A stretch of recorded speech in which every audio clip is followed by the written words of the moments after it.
Presentation of Scoreboard Show on Smoky Hills Public Television is brought to you in part by an underwriting grant from Rural Telephone and Nextech, providing the region with telephone, internet, cable television, and wireless phone solutions. Rural Telephone and Nextech proudly support public broadcasting and all ventures dedicated to improving Kansas communities. Dove Chevrolet Buick Cadillac, providing sales, service, and genuine GM parts to the Golden Belt since 1957. Located at 4217 West 10th, right next to Brahms in Great Bend. Come see us. Welcome to the Scoreboard Show. I'm your host, Troy Waymaster. On Thursday, the 8-man 3A and 4A football teams finished off their regular season, while the other classifications finished up tonight. We will have highlights of some of those games coming up later in the show. And let's first head out to regional cross-country action. Wheatland High School was the site for a 1A cross-country regional meet on Saturday. 28 girls started the race and were led by a quartet of runners for most of the course. Osborne's Eileen Mick pulls ahead and takes first with a time of 16:22. Arlene McKenna of Hoxie was second at 17:09. Wheatland Grinnell's Taylor Tustin was third at 17:22. Lizzie Benoit of Palco took fourth. Anna Lindsay of Stockton was fifth. And Northern Valley's Brooke Baird finished sixth. Kylie Schmidberger of Victoria took seventh. Aaron Brown of Lakeside finished eighth. Stockton's Christina Bedora was ninth. And Maddie Niblock of Hoxie took 10th. Team qualifiers were Hoxie and Downs Lakeside. Now for the boys' race. 40 runners completed the course, and the team from Victoria dominated the outcome. Blaine Wooler of Victoria finished in first with a time of 18:07. Booster's Benjamin Baird ran at 18:40, good for second place. The Knights had the next two finishers, Isaac Dreiling and Ryan Dreiling. Leighton Worth of Brewster was fifth. Sixth place went to Reed Stevens of Stockton. Colton Springfield of Wallace County took seventh.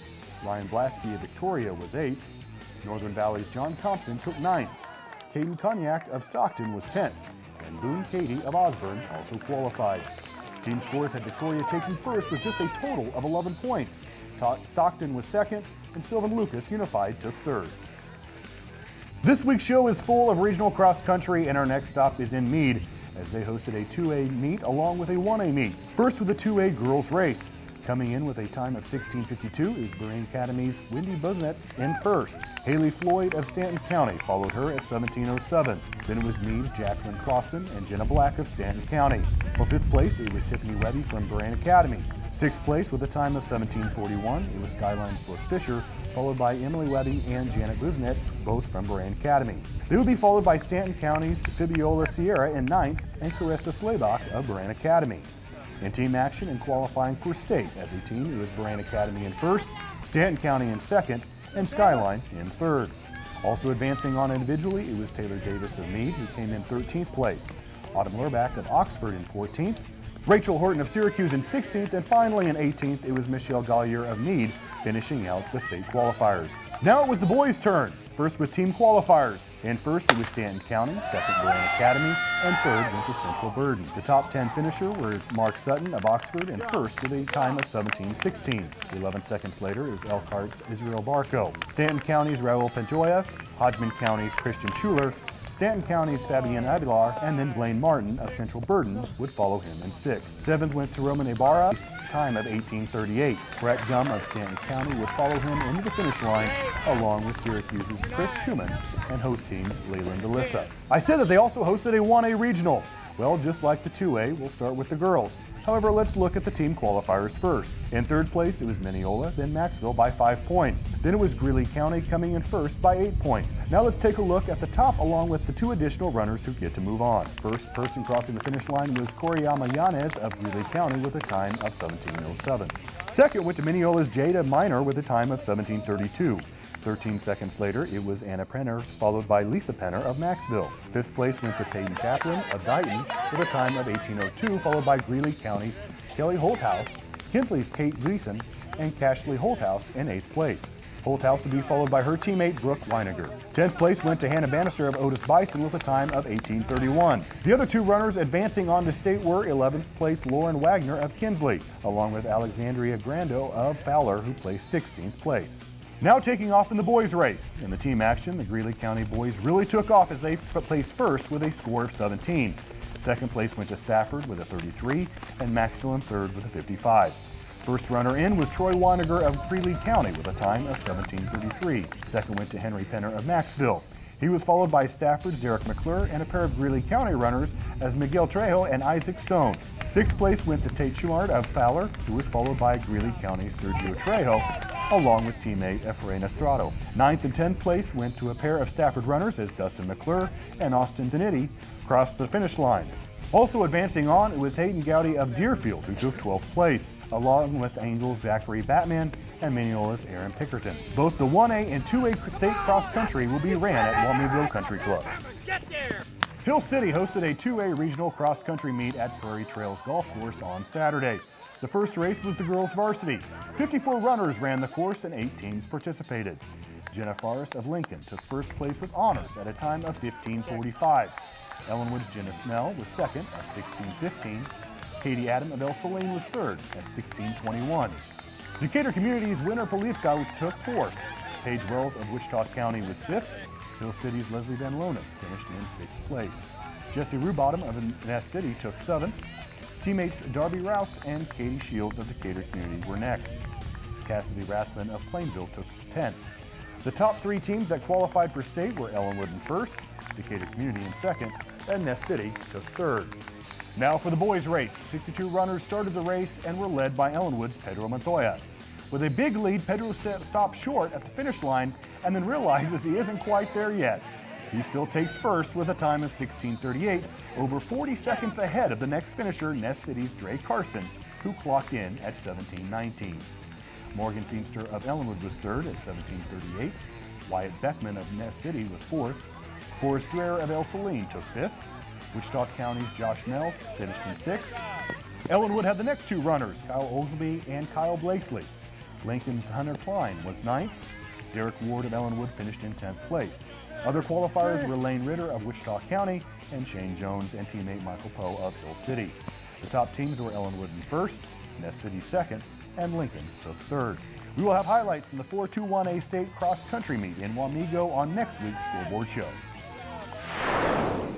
In the 2A Meade Sub-State, Kiowa County, seeded 1, took on the 5th-seeded Elkhart in the semifinal. Well, Kiowa County proved why they were the number 1 seed as they defeated Elkhart in 2, 25-15 and 25-10. In the other semifinal, it was Hodgman County taking host team Meade. It was number 2 seed taking on number 3, and it would not disappoint. In the first game, Hodgman County came out with a large lead. Meade battled back to tie it up at 16. Hodgman County stood up against them to get the win, 25-21. Game 2, and now Meade is coming out to gain an early lead. They would lead by 3, but the next thing they were down. Meade would, however, get back up, but Hodgman County would keep it interesting. Meade would continue to push, pushing themselves into a 26-24 win. Now the Game 3 decider. Meade was riding high in the third game, and they took that energy to go up early and never look back with a 25-18 victory and putting them into the championship match against Kiowa County. In the championship match, Meade appeared as the semifinals had taken something out of them. Kiowa County realized this, and they got the win in 2, 25-16 and 25-13. Decatur Community High School in Oberlin was the site for a 2A sub-state volleyball tournament last Saturday. Let's start with the number 1 seed Hill City Ringnecks, taking on the number 4 seed Lady Devils of Decatur Community. The Ringnecks, who were recently ranked 5th in Class 2A, had defeated Rock Hills in their first match. The Lady Devils had advanced by winning over Oakley. The Ringnecks looked strong and maintained the lead throughout the first set and win, 25-15. The second set began with the Lady Devils scoring a few points, but Hill City came right back and sealed the victory, 25-19. We'll now catch up with the other semifinal action between the number 2 seed, Smith Center Redmen, versus the number 3 seed, Railroaders from Ellis. Smith Center had defeated Plainville to advance, while the Railroaders had won their first match against Wichita County. In a close first set, Ellis comes out ahead and gets the 25-22 win. But the Lady Redmen won't give up that easy and force a third set with a 25-22 win. Now for the third and deciding set, the scoring goes back and forth with both teams until Smith Center finally pulls ahead and gets the match win, 25-17. This sets up the championship match between Hill City and Smith Center. The first set had both teams with momentum swings, but the Lady Ringnecks come out on top in a close one, 25-20. Hill City got the lead in the second set and didn't slow down as they get the 25-17 match victory. Congratulations to the Hill City Lady Ringnecks for their sub-state championship as they move on with their 35-4 record to compete in the Class 2A state tournament today in Emporia. Now for the Class 1A Division II sub-state volleyball tournament in Wilson. Whoever wins this gets a shot at the state title, not to mention all the bragging rights. Sylvan Lucas defeated Roselle Pawnee Heights to advance in the semifinals, where they met the host school of Wilson. The first game was tight. The Lady Dragons managed to create a lead, which eventually won them the game 25-20. The second game was not nearly as exciting, as the Lady Dragons built up some momentum and shot down all opposing plays. Wilson advanced to the finals with a score of 25-16. Matoma defeated Otis Bison to advance to the semifinals, but the Beloit St. John's Tipton Lady Jays were waiting for them. The first game had an early lead by the Lady Jays, but Matoma got into a hot streak that nearly caught them up. In the end, the Lady Tigers were not quite able to do it, and the first game went to Beloit St. John's Tipton 25-21. The second game was a different story, as Matoma roared back to take the second game by a full 7 points. At this moment, Matoma was unstoppable, and anyone who saw this game could well assume that they would take the tournament. But something happened between the second and the third game as the Lady Tigers lost all their steam and the Lady Jays took them down 25-17. Now for the final, Wilson Dragons, Beloit St. John's Tipton Blue Jays. Let's go. The Lady Dragons were fired up and got into a good streak near the end, but the Jays had too much of a lead and too much momentum. And although the Dragons got close, the first game still went to the Lady Jays. The second game was a different story. It was as though a brand new team had entered the court for the Lady Dragons. In a game that seemed to be over before it began, Wilson shot down the Jays by 14 points. Last game for the championship and for a shot at the state title. The crowd was on its feet, the gym was vibrating with energy, and the Lady Dragons channeled it all to defeat the Lady Jays by exactly 2 points. Wilson advances to the state championship. Congratulations, ladies. We now go to Waukene for a Class 1A Division I sub-state volleyball tournament. We catch up with semifinal action. The top-seeded Hoxie Lady Indians, who recently ranked 5th in the state, had a bye in the first round and then met up with the Lady Bulldogs from Quinner. Quinner had defeated Trio Community in 3 sets to advance, and their emotions are riding high against the top seed. The Lady Bulldogs kept up the intensity, and the score remains close in the first set, 17-16. Timeout is called at 22-20, with the Lady Indians having a 2-point advantage, but the Quinner fans feel a shift of momentum in their favor. Hoxie still pulls ahead and gets the win, 25-21. The second set was not the same as the Lady Bulldogs seemed to run out of steam, and the Lady Indians built a 10-1 lead. Hoxie keeps up the pressure, gets the match win, 25-8, and moves on to the championship. We now move to the bottom of the bracket to see the number 2 seed Logan Lady Trojans taking on the 3-seeded Lady Buffaloes of Rawlins County. The first set was close, going back and forth, and tied at 16. Logan pulls ahead and gets the 25-20 win. The Lady Trojans maintain the lead throughout the next set, but Rawlins County doesn't give in and closes the score to 16-20. Logan keeps the advantage and gets the victory, 25-17, and goes on to the championship match. It's now time to decide who goes on to the state tournament. The Lady Trojans carry their momentum from the last match and stay even with the Lady Indians to tie the score at 16. Hoxie gets the lead and goes on to win 25-19. The second set wasn't as close, as the Lady Indians show why they are the top seed in the tournament and jump out to a 13-3 lead. The score increases for the Lady Indians, but the Logan team manages to win a few points before they fall 25-7. Congratulations to the sub-state champions, the Hoxie Lady Indians, as they take their 36-2 record to the state tournament today in Hayes. We will have highlights from the Class 1A Division I and II state tournament on next week's Scoreboard show. Now for regional soccer in Salina, as the Central Mustangs hosted the Ark City Bulldogs.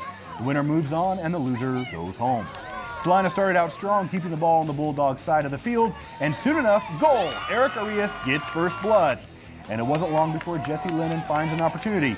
Boom! Central 2, Ark City 0. And then right away, goal, Jesse Lennon with his second goal of the game. Then it's down to Tanner Montoy. Yes, goal, right before Jesse Lennon gets it for the hat trick. Then it was Eric Arias again to bookend the first half. Second half, well, not quite as brutal, but after this beauty from Damian Cooper, Salina Central did a whole line change and the bench was still a little too much for the Bulldogs. Here's Zachary Martin. Goal!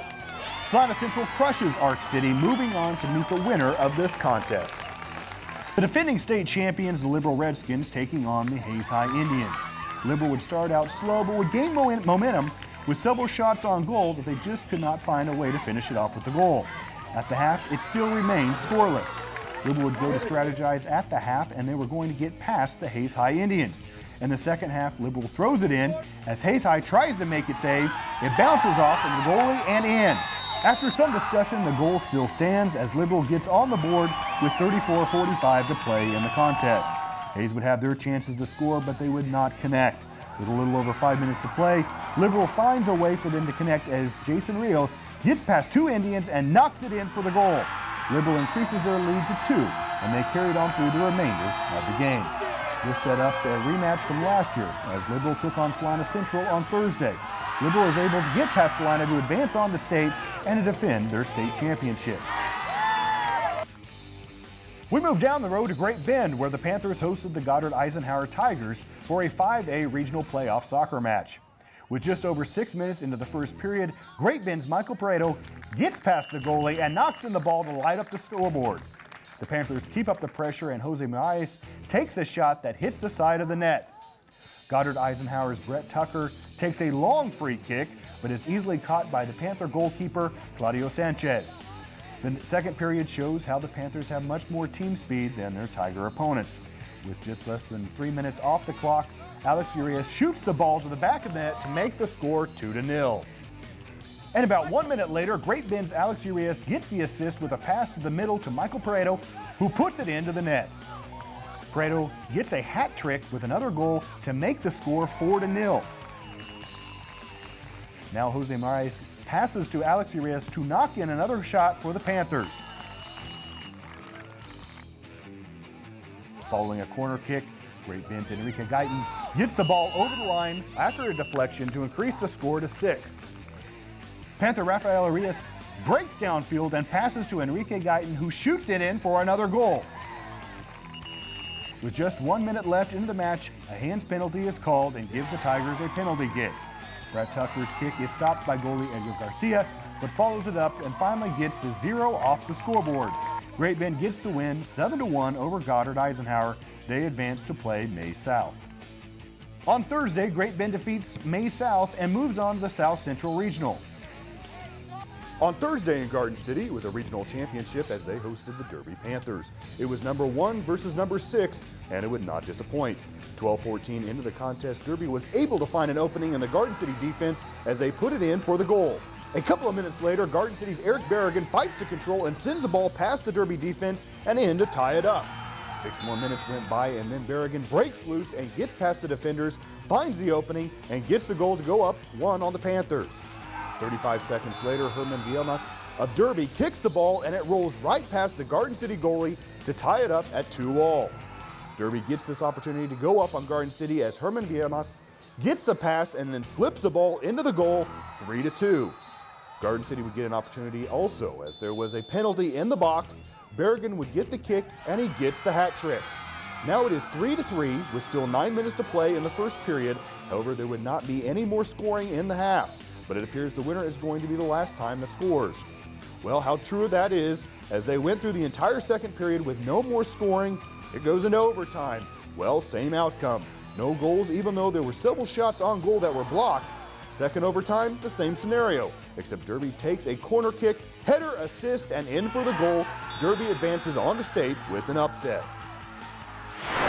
Well, that brings us up to football action. Casey will be right in after this to bring you highlights from last night and tonight's football action. Don't go away. Presentation of Scoreboard Show on Smoky Hills Public Television is brought to you in part by an underwriting grant from Cardinal T-shirts, providing direct-to-garment printing with no design or setup fees. No minimums required. Also offering embroidery services for hats, shirts, and jackets. Cardinal T-shirts, located at 821 North Main Street, Hoisington, inside Cardinal Pharmacy. Exhibit Customs does cars and trucks, wheels, tires, truck accessories, audio, video, subs and amps. It's not just the products they offer, it's the service behind the products. Get it tough, get it loud, get it mean, get it downright bad. Exhibit Customs, you're an individual, prove it. Welcome to the football half of the Scoreboard Show, ladies and gentlemen. I'm Casey McAvoy, and before we get to Friday night scores, we have Thursday night highlights coming right up. Stay with us. Football action on Scoreboard Show is brought to you in part by Simpson Farm Enterprises of Ransom, Hayes, Great Bend, and Beloit, your local spray coupe and Apache dealer. The heavy favored Ulysses Tigers and their quarterback Alec Meyerhoff with the toss left to Luke Haney. Ulysses Armandez makes the initial stop as the other Eagles follow. Counter to Haney, touchdown Tigers as they fight for home field advantage in the playoffs. Ugaden ball, Yates Sutton finds Michael Beza coming across the middle, good gain, and Josh Munson brings him down. Sutton scrambles right and throws far sideline to Tanner Barrels on third down, and they get the first. Tigers looking to go deep. Ball is up, and Tatum Neese makes a great adjustment on the ball. Touchdown Tigers. Ulysses will play Bueller. At home, Hugoton will travel to Andell. On to Norton Community at Phillipsburg. This game decides the runner-up and second playoff spot as Beloit has a #1 spot with wins over both teams. Seth Durr throws it up, jump ball. Carson McKinnon gets the easy pick. Blue Jays ball. Jacob Brooks finds the hole and gets a Norton touchdown. Ball with Phillipsburg, and Sean Newland, the 6'3 senior, brings it near sideline. Phillipsburg Panther touchdown, their only score of the night. And Newland will throw, has Durr for a short gain, and Jacob Brooks with the end-up tackle on the play. Tad Thompson is open near sideline. Andrew Ellis and Josh Reiser on the tackle. Newland with time to throw. Thompson is in double coverage, but he makes a good adjustment for the catch, and McKenna is there to stop him at midfield. Newland looking for Grant Wickham, and Ricewick breaks it up for the Norton D. Norton goes to Salina Sacred Heart. Lakeside and Wakefield were going left with Dylan Murphy keeping his feet down the sideline, getting more than the play was drawn up for. Murphy again. Room to cut upfield, short gain on the play. No room to cut upfield. Ball with Lakeside, pass in the backfield, good blocking on the side. Nice stiff arm, but no room to cut back. Golden Plains at Northern Valley. What's up, Husky fella? Grant Spresser for the Dogs finds Kay Wessel in the end zone for the touchdown. Northern Valley's Jordan Baird gets the same sensation here. Touchdown, Huskies. He can catch and he can run. Do it the Wessel way. Touchdown, GP. Now put your thing down, flip it, and reverse it to Jose Bermudez. Northern Valley in their run game with Phillip Bryant. He's in on 1st and goal. We go to Osborne at Rock Hills. This for the district championship. The loser needs a lot of help to stay alive. Chance Koppel gives to Joel Brockelman, and it's a 34-yard touchdown run for the sophomore. Let's give him the ball again. 145 pounds, moves across the field like he weighs like a feather, and 68 yards later, Brockelman has another score. And the bigger Brockelman, Aaron, fills the love of his own with the 5-yard score here. Now to Osborne, 32, who are you? It's the Mav, hits like a rock and gets a first down. And LaRock again with the ball, and the only score for Osborne. Rock Hills will host Mankato. Holcomb Horns and the surprising Cimarron Jays both in playoffs, finishing the regular season at Holcomb. Alex Newshafer punts it away. Tyler LaSalle tries to make a move, fumbles the ball. It goes back to Cimarron with Josh Mice on the recovery. But LaSalle makes up for it with a Longhorn run for 6. LaSalle to pass, finds Clay Gilbert, And stiff arm and out of bounds by Isaac Stanley. Jeremy Cox gets the LaSalle pass and a first down and goal on a fourth down throw. Cimarron's A.J. Cooper gets his pass tipped, and Tate Mason will take it back for a pick six. Cimarron goes to Scott City. Holcomb goes home to play Hoisington. And it's a real royal battle as the Lancers of Spearville and Mineola fight for district runner-up. Mineola's Matt McLaren, the 6'1 senior, gets a touchdown up the middle, breaking tackles. And number 3 again picks up 2 for the Purple Lancers. Spearville's Matt Kirshen breaks away outside for the White Lancer touchdown. Holy McLaren running over defenders and scoring all over the place. Here he is again. See for yourself. Mineola has a tough battle ahead, though, against the Nest City Eagles. Moscow at Rolla, both teams trying to sneak into the number 2 playoff spot. Nowhere to go for Brock Brazil. Dakota Hole with a great defensive play. Rolla options left. Kyler Telford takes a pitch from Jaron Rush, picks up nearly 15 yak yards. That's yards after contact on a nice run. Halfback pass, Telford to Hole, and that's a Pirate touchdown, 42 yards in the air and on the ground. Moscow looking for something to get them moving, not here, as Alex Manriquez is stopped after a short gain. But here it is, Lane Miller, deep ball to Brazil, but Rolla will play at Otis Bison. The Kiowa Mavericks looking for a District 6 championship against St. John, who've already sealed a playoff spot. McDonald's a hefty Aaron Heft on the reception. Try it again, but no fooling Francisco Caleros as he picks it off. Fumble Kiowa, Keenan Behe falls on top. On 3rd and goal, Trevor Powell punches it in. Now Tiger football, Spencer Nusser to pass, plenty of time to hit number 9, Dean Wade, in the end zone. And toss right, Skylar Brown for the conversion. Nusser to Caleros across the middle, first down and more on 3rd down. St. John will host Pretty Prairie, Greensburg at Solomon. And as you're watching these scores from Friday night's games, remember that Smoky Hills Public Television Scoreboard Show and the KCAC have teamed up together for the Game of the Week. This week's Game of the Week is Bethany College at Ottawa University. The Game of the Week kicks off at 1:30 p.m. on Saturday, and you can catch the action on our website, scoreboardshow.tv. I'm Casey McAvoy. Good day.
Presentation of Scoreboard Show on Smoky Hills Public Television is brought to you in part by an underwriting grant from Rural Telephone and Nextech, providing the region with telephone, internet, cable television, and wireless phone solutions. Rural Telephone and Nextech proudly support public broadcasting and all ventures dedicated to improving Kansas communities. Dove Chevrolet, Buick, Cadillac, providing sales, service, and genuine GM parts to the Golden Belt since 1957. Located at 4217 West 10th, right next to Brahms in Great Bend. Come see us. Until next week, we remind you to put on your game face, make up a sign, or just do anything to get the attentions of our cameras, and we just might see you on the Scoreboard Show. For myself, Casey McAvoy, producer Michael Quaid, and everyone here at Smoky Hills Public Television, good night.